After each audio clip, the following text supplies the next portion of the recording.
Dude, I've had so many people tell me that I need to check out this game called the Wayward Realms. I've been told that I should look into more of the features they're doing and to watch some of the gameplay and to check out the roadmaps that they've laid out for this game. I'm ashamed to admit that I have shrugged it off. I've said, "Oh yeah, for sure, dude. I'll check that out." To be honest, after I've read comments telling me to check the game out, I have completely forgotten about it. But I have finally decided to hop on the Wayward Realms hype train, and I gotta say that I am equal parts extremely impressed, excited, and anxious. If you have not heard of this game, stick around for this video because I'm gonna give you a lot of very interesting information that pretty much contrasts with how we think of modern RPG titles. Honestly, I'm a little skeptical of all of what we're about to talk about, but just bear with me here, and let's find out more before we make any judgments. Before we dive into this, if you get halfway through this video and decide you enjoy this type of content, make sure to hit subscribe, turn notifications on. I go live pretty frequently as well. So, the Wayward Realms. Here we go. Here we go. This game is highly ambitious, and it's being developed by Once Lost Games, a humble indie team of approximately 40 people that is founded by game dev veterans with over 2 generations of game development expertise. On their website, they claim that they aim to meet the gap between deep, complex design pillars of games from the 90s with the production values, improved controls, and quality of life features found in games today. You've already got me hooked. Say no more. Say no more. Before we talk about the game, I do want to talk about some of the main members of Once Lost Games, and I'll explain after why I'm mentioning them. The team has a few members of notoriety, a few being Ted Peterson and Julian LeFay. If you like Elder Scrolls and you like RPGs, you're really going to like this next bit of information. Ted Peterson is one of the original designers of the Elder Scrolls. He did some storytelling, world building, and book writing for Arena, Daggerfall, Morrowind, and even Oblivion. He's written literally hundreds of thousands of words for those games. Julian LeFay, on the other hand, has been the director of the Elder Scrolls Arena, Daggerfall, and Battlespire. And yes, you heard that correctly. He was the director of those games I just mentioned. He is literally known as the father of Elder Scrolls, which is something I was not aware of until a few days ago when I was researching this game. So, why am I mentioning these guys? Because what I'm about to tell you about this game is beyond ambitious. And knowing who these guys are and what they've worked on might give you a bit of relief like it did for me when I saw the scope of what they're trying to accomplish here. I'm still doing research on this game, by the way, so in a way, this video is a learning experience for me as well. So with all of that being said, let's get to know this game a little bit better together. So, the Wayward Realms is set in a huge archipelago. Is that how you say that? Archipelago? Yeah. And this archipelago is over 100 realistically scaled islands.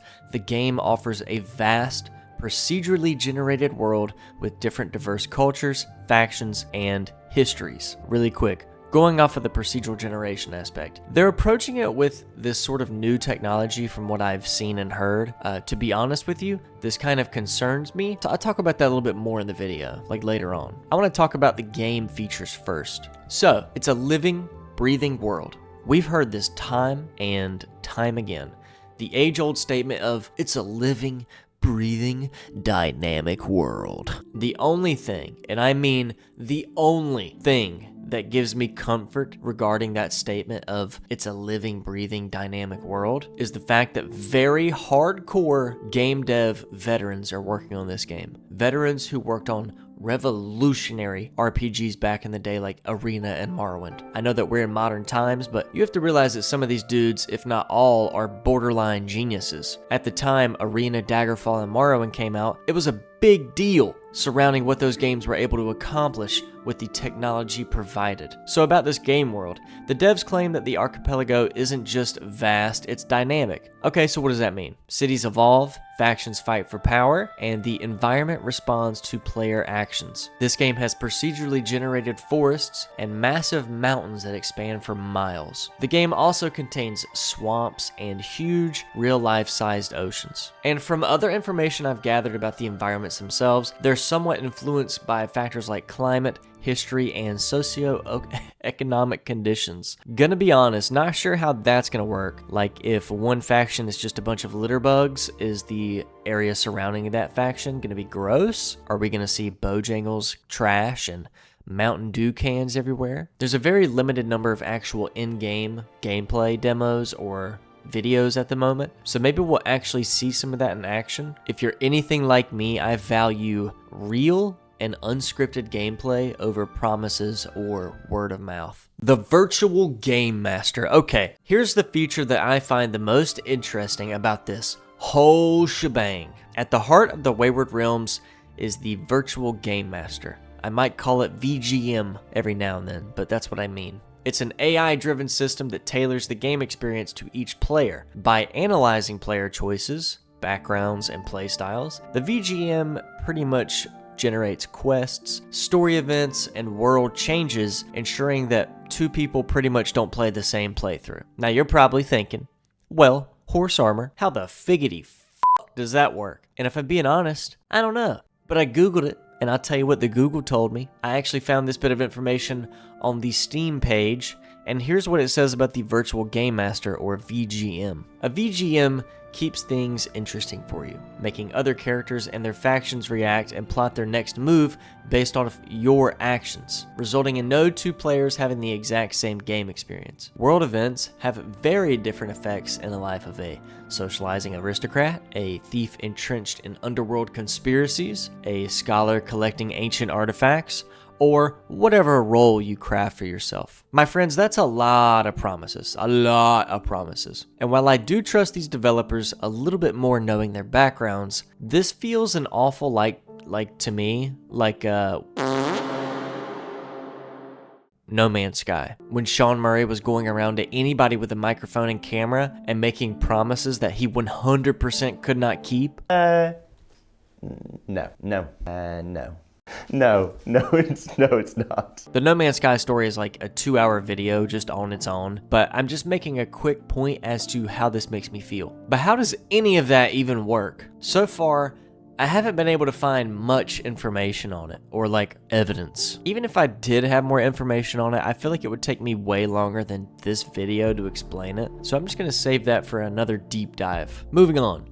Deep role-playing mechanics. Players can craft unique characters from 8 distinct races, including humans, elves, dwarves, orcs with a K, ogres, goblins, Cambion, and Fae. The game emphasizes true role-playing, allowing for customized skills, attributes, and backstories that influence interactions and world perception. Now let's be honest with ourselves here and not get too excited yet. These RPG mechanics sound like every other RPG's mechanics when a developer or studio is talking about them. They've used a lot of typical phrasing or buzzwords to get the point across that this is a unique experience. On the other hand, like I said before, these guys are developer legends. I feel like Spider-Man in that movie Spider-Man 2, you know, the one with Spider-Man, when Toby is trying to stop the train and he's being stretched from the webs he's using to slow the train down with. Anyway, it feels like I'm holding on to one side that's telling me that this game is actually going to deliver and it's amazing, and the other side I'm holding on to is telling me to stop thinking about it and wait for results. If I'm honest, I want to keep holding on to both of these sides. To me, that's the healthier option. I have a little bit of hope and a little bit of skepticism. I'm going to briefly now go over some of the other mechanics the game is promising. You know, I don't want to spend all day on each subject, so I do in the future want to do deeper dives into all of these unique features, but here you go. I'm just going to list some off. Combat and magic systems. Combat in the Wayward Realms offers flexibility,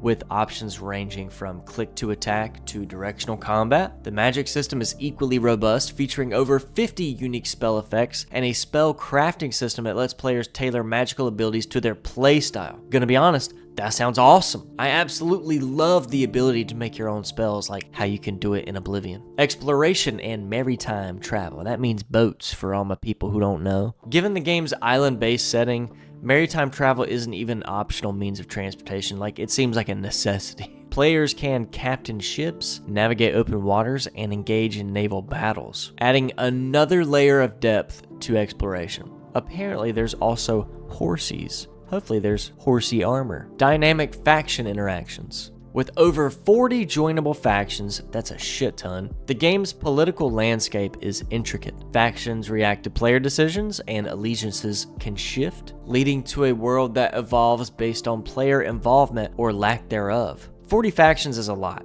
I feel like 6 factions is a lot, but 40? Well, now that I'm thinking about it, like, the map is huge. Maybe 40 factions isn't all that bad. I wonder though if they're going to have the ability to occupy more than one island at a time. You know, can you help one faction completely take over the world or the left hemisphere of the world? This is kind of getting interesting. AI enhanced narrative.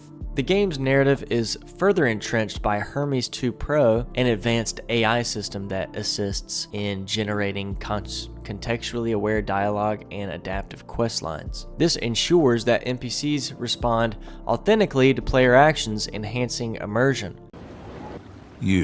And that's all the info I have on that part. I'll be back in a few weeks with more info on that anyway, but no, AI narrative, I don't like that. I'm gonna be honest with you. I think that's weird. We're gonna need to see some more on that because right now, how I stand on that, nah. Moving on, development and community engagement. Currently in development with an early access launch planned for late 2025 on Steam, Once Lost Games emphasizes quality and depth over rushing to release. The developers actively engage with the community through regular updates and a Kickstarter campaign, inviting players to influence the game's evolution. To wrap up my first video on the Wayward Realms, which has just been a kind of a basic overview, I'm interested. Actually, I'm very interested. There's so much more to this game than I've covered in this video, by the way. I've been doing more and more research every day, and it's just insane, guys. I could probably make 20 videos, all 30 minutes long, and then maybe